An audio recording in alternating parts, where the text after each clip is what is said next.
The next thing I want to talk about are some demographic changes focusing on aging. When we look at this, as of 2018, the most recent information available is it shows the median age of the people in the country and the percent of the population 65 years or older. As we can see, Germany, 47 is the median age, and 28%, almost a third of the population, is over 35. We look at Europe, it's 20. We look at the US, again, 38, 16. We now look at some of the frontier markets, emerging markets, and we see that others have much younger and less population. This has long-term effect not only in our country, but in other developed countries. And it's interesting to note that China median age is 37, also the world being at 30. But this becomes, when you start looking at aging and what happens from an economic and a business perspective, it does change things. So that's where we are today. If we look forward, and this is here from the US Census Bureau, is you see the increase in the raw numbers of people 65 to 84, but also in this 85 plus. So if we look at where we are now, that is going to significantly increase. And if we look at that 21% by 2030, that's not that far off. 58% and less younger children. And that, when you have less children under the age of 18, that's what's impacting colleges today. And we have seen that in Geneseo as the number of student enrollments have declined, the number of apps have declined. So we're seeing this trend, if you will, for aging. Now, that has implications on our economy. You have higher medical costs. People are staying in workforces longer, second, third, fourth careers. A lot of part-time workers. And they're not working, some are working because they have to work. Others is they need, it gives them purpose, and they like what they're doing. They're healthy. There's no reason for them to retire. That has different impacts, different lifestyle and buying habits as people age. And I think you start looking at this from a company's perspective, what the product is, how do you deliver it? Now we look at it from an organizational behavior perspective. Well, how do you train new workers? How I train an 18-year-old may be different than I train a 65-year-old. So I think we're seeing this as a big trend. And this isn't going to go away unless people in your age group start having kids in the next year or two, and then have 4 or 5 kids. Normally,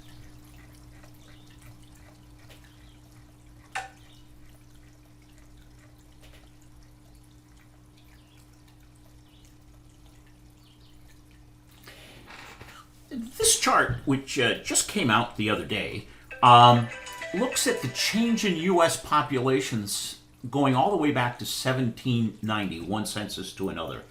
And if you look at the decrease in the birth rate, a declining birth rate, today, the average American adult of child rearing age, which includes you, have 17% fewer children than in 1990. And about 50% fewer in 1960. We're still ahead of Japan and Germany, but the same range as Britain and Sweden. So when you see this change, this is really what's driving the increase in the proportional increase of older people in the U.S. and less younger people. So if you look at this on a time basis, we know that the population of the U.S. will start to decline because of that. We've seen that in Japan. So that's just to put that out there for you. 5 kids.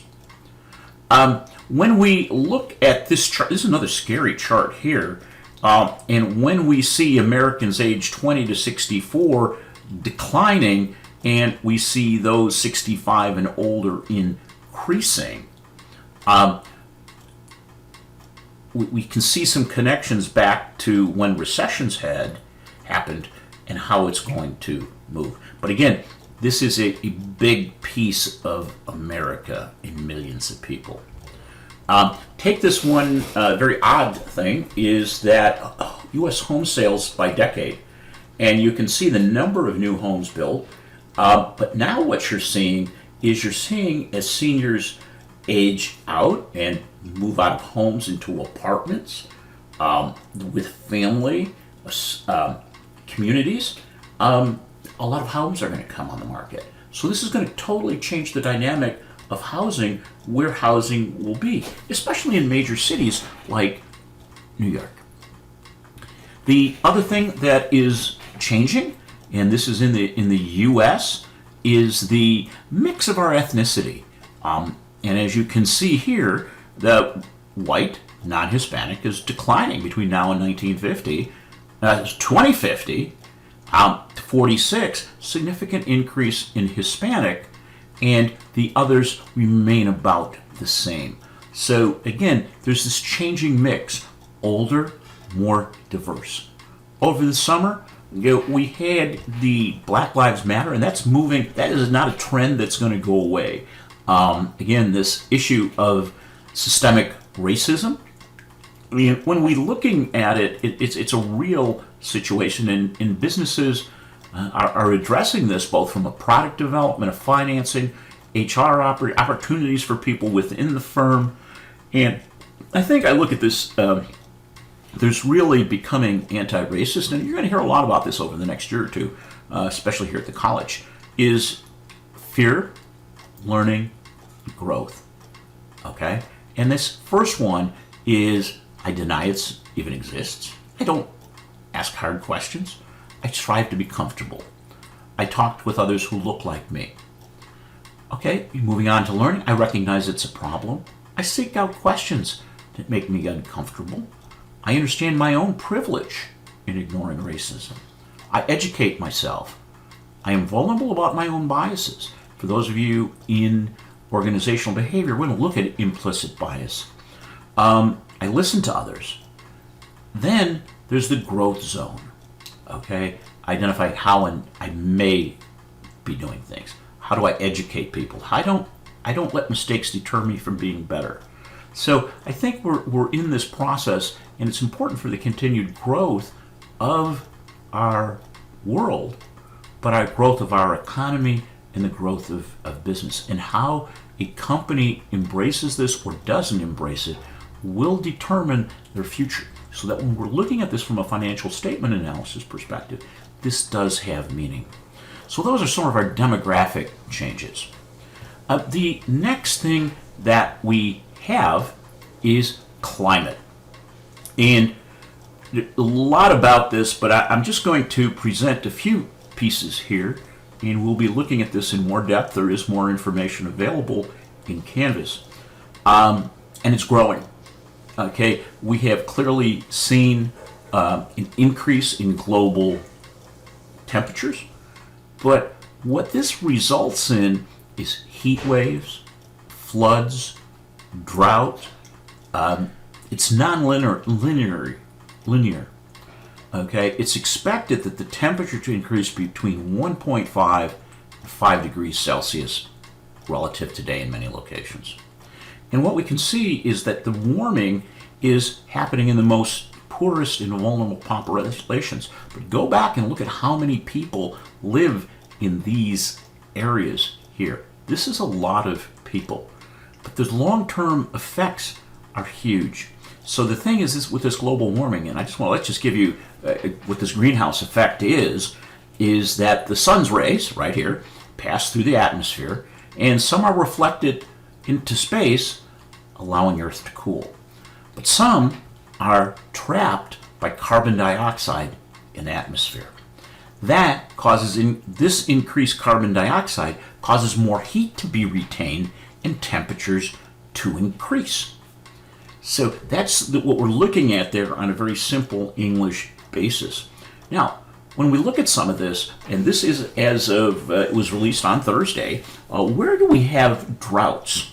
Okay, and think about this, if you have droughts and you're trying to grow crops, droughts impact that food supply.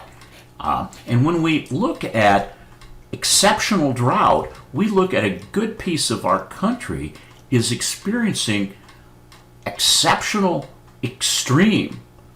Okay, and when we look here in New York, part of it is abnormally dry, but we still have moderate droughts throughout New York State. So this drought is a result, again, if you think of this as a change, what the impact of that is going to be.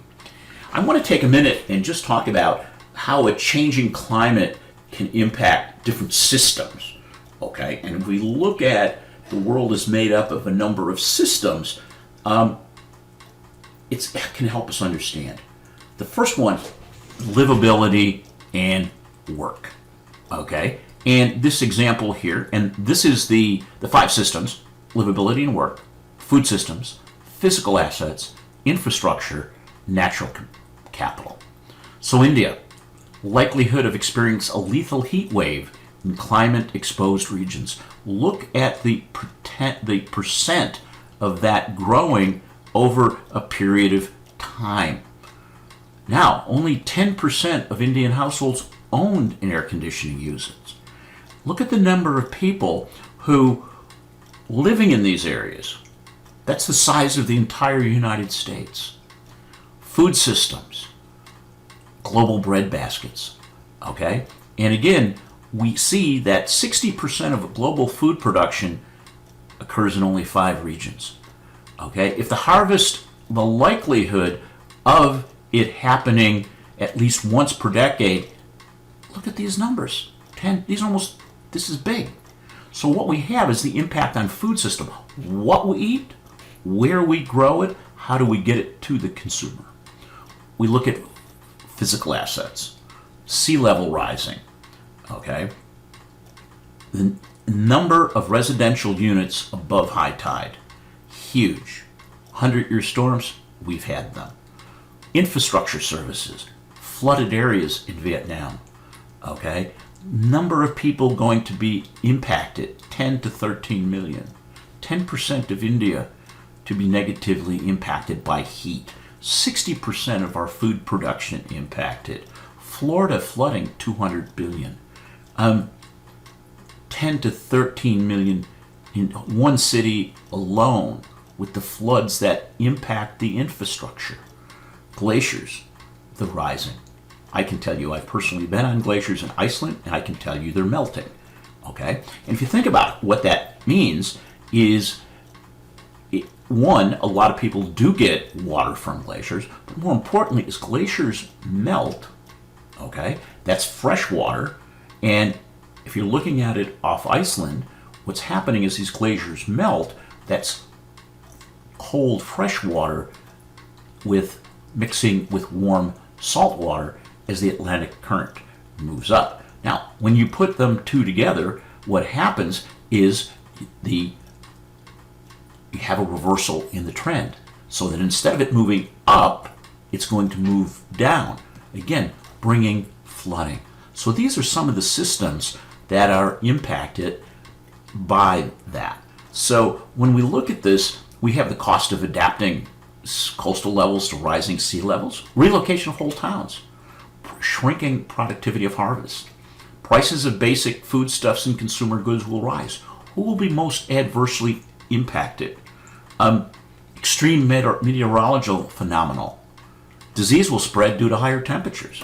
Fresh water, we take that for granted. More wars to gain access to limited resources. Loss of the capacity to work. So there's a huge impact, and companies today need to pay attention to that.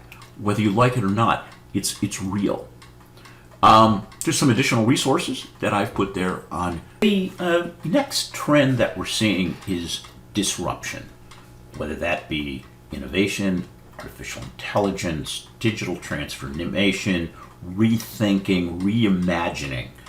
And this is something that has been underway, and I believe, in my opinion, that COVID-19 is really accelerating these. Disruptors literally uproot and change how we think. How do we behave, do business, learn, and go about day-to-day lives? A disruption displaces an existing market, industry, technology, and produces something new and more efficient and worthwhile. It is at once both destructive and creative. I think if we go back and look historically, the smartphone and Amazon are the best examples. You can dig down here to find the article on that. In each year, CNBC identifies companies that are disruptors. So if you click here, you'll be able to see what some of these disrupting companies are. What are they doing to change? It's a technology evolution, global transportation, changing use of energy. So we have these disruptors. And I think when we look at what's happened with COVID-19, it's forcing reinvention of almost everything that we know. This is new opportunities for you and I. It's new opportunities for business to build their strategy, to continue to be sustainable on a long-term basis. Part of this is innovation. And I think when we look at this from what are the essentials of innovation? And we can look at this both from a finance perspective and an organizational behavior perspective. Aspire. Is innovation-led growth critical? Does it work through the organization? Do you make decisions, time and risk balance decisions? Do you have differentiated businesses, market and technology that converts into winning value propositions? That's the discovery. And in finance, we want to know what the companies are doing. But when we look at it from a leadership perspective, the leader needs to facilitate this, live this, and make that. Are you evolving? Do you create new business models? Accelerate. Can you move quickly? I think we're going to see in some of the follow-up things that we have that speed becomes important. And again, we saw this with the whole COVID-19, from how companies reacted to the development of a vaccine. Is it the right scale? Do you win by building on networks? Are your people motivated, rewarded, and organized to innovate repeatedly? So if we want to be innovative, and companies, if you go back and look at some of these disruptors over time, these are the things they do. We start to look at artificial intelligence, okay? And this becomes important to see, but there's gaps starting to develop. High-performing companies are doing much better in investment, in leveraging AI, okay? Again, 22% attribute at least 5% of their EBITDA to AI. People are using them, but we're seeing this difference between high performers and others. And you can go through this, but AI in every category, the leverage of artificial intelligence is in high performing companies. Is walk you through a presentation on 5G. This was actually done by Dan Borg and Jake Puccio. And take a look and catch you on part 3. Is in Finance 315, each of the students work together in a team with someone else to share what's going on in the world based on Wall Street Journal articles. How do we tie in this innovation? And Dan Borg and Jake Puccio did something called 5G. So I just want to walk it through because we don't all know. Some of you may have seen this presentation. But 5G stands for Fifth Generation Cellular Wireless. The standards for this were set at the end of 2017. Verizon and AT&T both launched preliminary 5G services in late 2018. It's not broadly available right now. There's still a lot of uncertainty about it. So to start out, what is 5G? Fifth generation 5G facts. It's 1,000 times more capacity than 4G, 100 times faster than 4G. By 2021, infrastructure will be in place to reach about 100 million Americans out of 300. At the same time, the Chinese will have the entire country covered by that point. There's almost 58,000 patents filed in 2018 around 5G. So what we can see here is it has a lot of different things that go into it. Some of it will affect broadband, our mobility. It's high data rate, high capacity, reliability, security, low latency, long battery life, massive number of devices. So with this 5G, it's not as much what it's going to do for our cell phone, because 1G was, it's not so much what's going to hit our smartphones.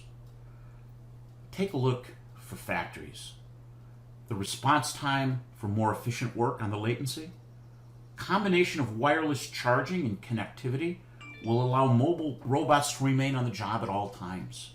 It'll increase the output of factories while lowering variable costs. Increase productivity.